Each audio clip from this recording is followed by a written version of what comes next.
Hey Jazzy crew, listen, I wanted to just come on here and give you a quick little timeline.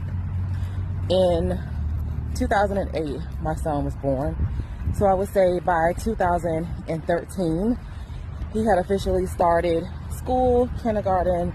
So all throughout his matriculation of elementary school to middle school to high school, I always called him my comeback kid because he was always making comebacks. Fast forward to 2016, I came up with an initiative at my school to help our lowest quartile of kids, to motivate them to achieve on proficient levels. And I called them my comeback kids.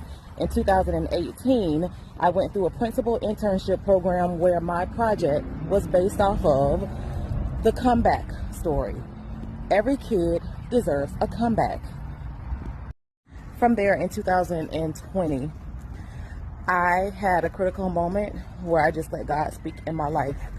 And using my degree, broadcast journalism degree from Florida A&M University, I decided to launch my podcast, the Jazzy Conversations with Jazz podcast, which celebrates the power of the comeback.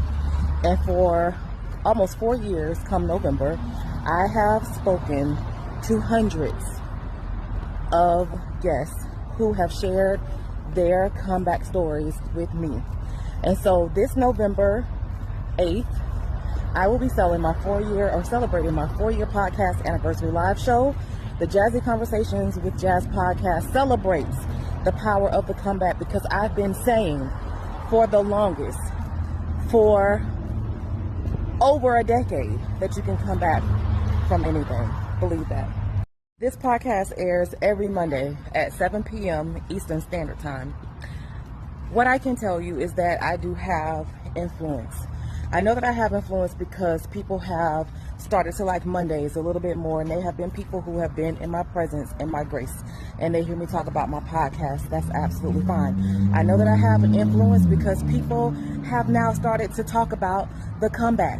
They're using it in their terminology. They're using the word trajectory when trajectory was like my number one word that I always used when I would start to tell my guest stories with the podcast. So I'm going to say this to you. When God has placed a vision within you, it does not matter who comes along and adopts the same terminology because they cannot do it like you can. So you keep going on your journey.